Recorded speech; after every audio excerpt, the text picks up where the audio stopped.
So I was talking on our podcast yesterday, the Up On Game podcast, by the way. What up, Up On Game?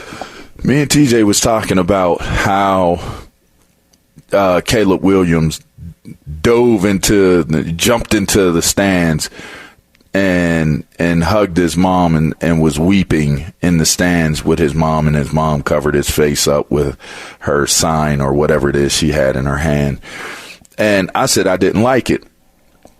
So people are saying I'm too judgmental. What's wrong with crying in your mom's arms after you played a hard-fought game? What's your opinion on it?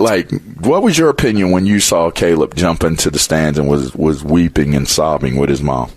I have a different perspective on this, just because, first, I mean, me personally, I would have, if I'm emotional about a game, the time for me to be emotional is not in front of the cameras. We just lost. I'll go be with my teammates and all that. But when you bring the mom into it, it could very well be he jumped up into the stands to tell them, hey, I'm all right, physical game, all that stuff, took some hits late, I'm all right. And then once he embraced his mom, he just kind of fell apart. That's the way I read it. Because, we've seen him go up to his family post-game before. Right. And then in that moment, being emotional, he just sort of lost it, which I think there are times everybody's been in that spot, whether it's a family member, a loved one, whatever.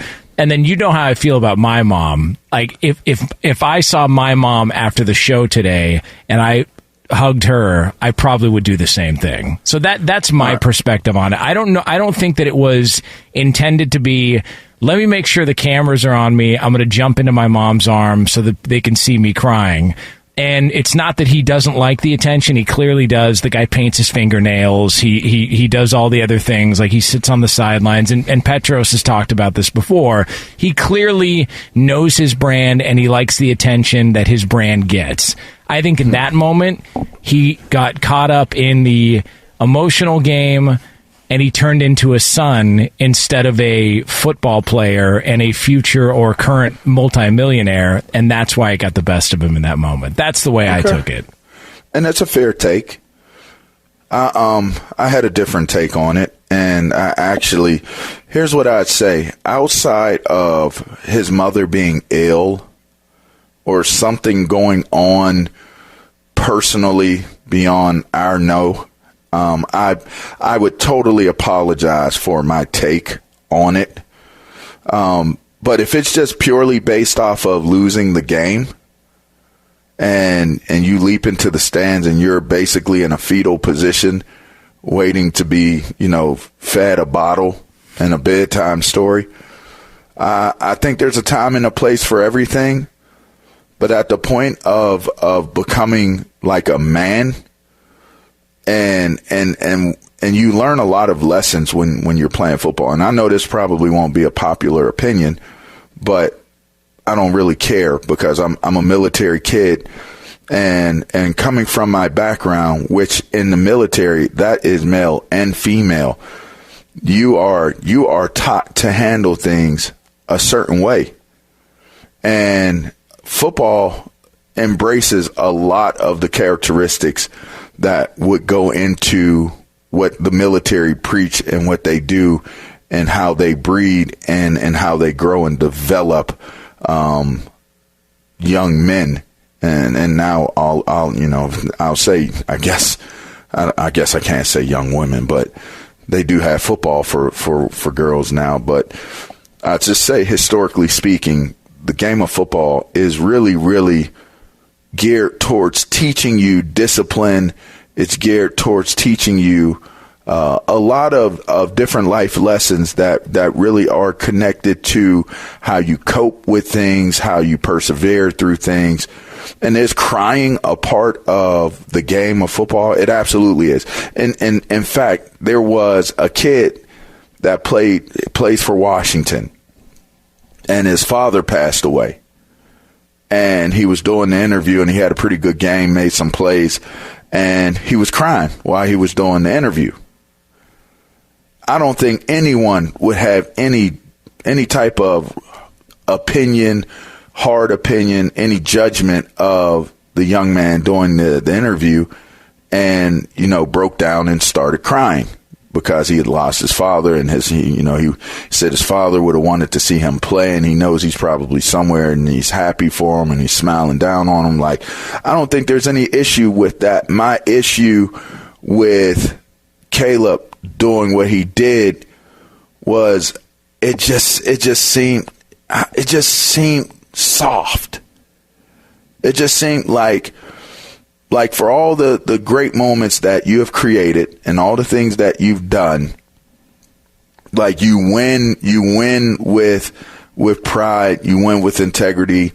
We've seen how he's handled things in the good times, but it's also how you handle things in the bad times that ultimately also show what your character is and shows what you're made of and shows leadership. It just shows different qualities when you're in times of adversity. Yeah.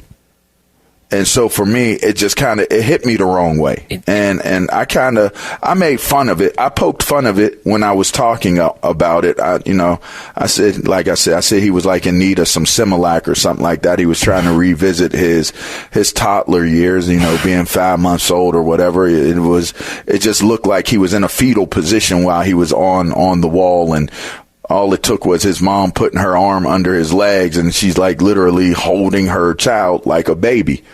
I don't subscribe to that.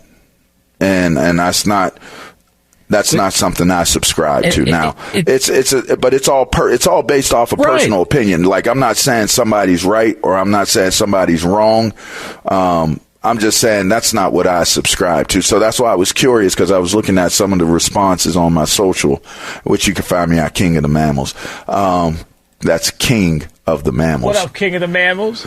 Yeah, but I just found it interesting. Like, people were like, "Oh, you guys, you're being so judgmental," or this, that, and the other. Now, I get paid to give my opinions. I don't get paid to be, kind of like stating facts all the time. I literally give my opinions based on what it is that I see. Yeah, so we're in the opinion-based business. And that's what I'm always do.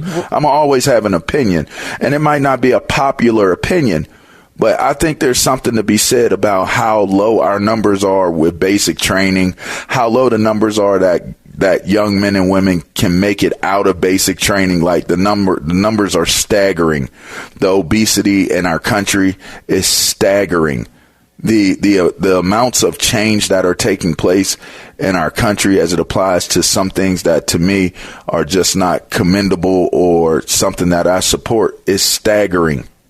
Yeah, I think that all of that is, I don't think him crying in his mom's arms, at least for me, I don't look at that as he's soft, that's a sign of weakness.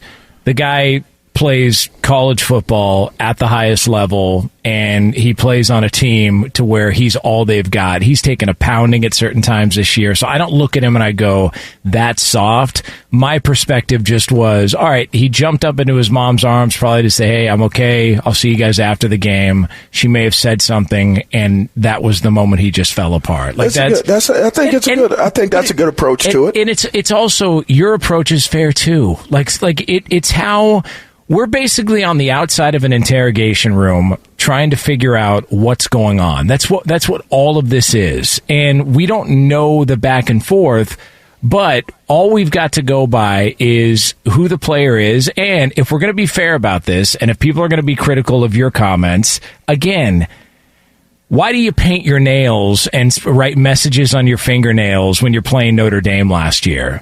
For attention. He always paints his nails. Yeah, but why do you do it? I don't even care. But here's my thing. But my point. I'm just real quick. My point is, he's shown in the past the guy likes attention. He likes getting attention. So it's not unfair for you to call him out in this moment and say, the guy's trying to get some attention, and it was kind of a soft move. That's not unfair. I didn't have a problem with it. Yeah, I wasn't even, I will say I wasn't calling him out to try to get attention. I was calling him out for being soft. That's 100% what I was thinking. Like, and then the first question I asked myself was, if one of my sons did that after a game, what would I do? What would I do? And again, I'm basing this off of everything is on the up and up, right? Like the mom isn't fighting some type of illness, or, the mom isn't going through some, because you do have to take those things into consideration, right? Like I gave an opinion. If it came out that somebody is ill in his family, or they were sharing a moment because of something that it took place, I totally apologize. I really do. Like I would take it back. I would issue an apology, and I would stand on that. I would accept that. Just double down. Do what I do. Screw it. Deal with I wouldn't double down. I would not double down on that, because that's very real. And that would be something very real where you did that. Right? Like you jumped into the stands or whatever, and, you were sharing that moment with your mom, and that happened that way. Like, I kind of still think that, because I told TJ this when I was talking to him. I've never been to a game where if a family member or a loved one was at the game, I didn't see them after the game when we got out of the locker room. Not one time. There's not one time ever in the history of me playing ball. And I would challenge that to any, like, just kind of, regular athlete. If you have a family member at your game, you generally see your family member after every game. So to me, I felt like that's a moment that's reserved for family, not reserved for the entire world to see, for one. But for two, I thought to myself, if this were me, what would you do, LaVar, if it were one of your boys that was doing that, and that was your wife that was sitting there in the stands, and she did, and that kind of happened. I think all things given, if everybody's okay and it was just a loss that took place, I would have been mortified. Ground him immediately. I would have been mortified, and I would have been somewhere. I would have been saying, tighten up. But to know how my family and how my home is ran would be to know that Trish would have grabbed him and said, tighten up. Like, tighten up, go to the locker room, tighten up, and I'll see you in a little bit. That's what his mom would have said to him. Yeah. Like, tighten up. Like you're a warrior. Like, you started this thing, you finished this thing. You stand, you step, you march, you hold your chest up, you tuck your shoulders back, you put that chin down, and you march, my guy. And I don't feel like there's enough of that anymore. I don't feel like there's enough of it where we force our young men to be men.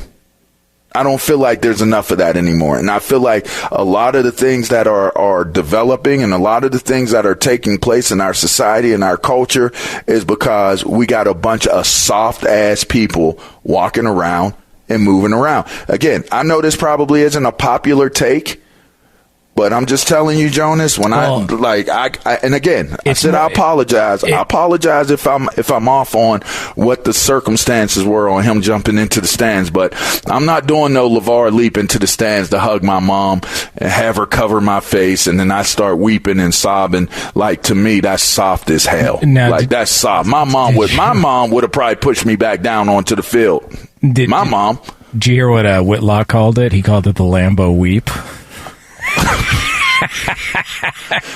Which is just listen, Whitlock is, Whitlock has his opinions, and I'm gonna allow for Whitlock to be his own man and do it the way that he does it. But I'm just saying, for me, I hear you. I thought that was a miss.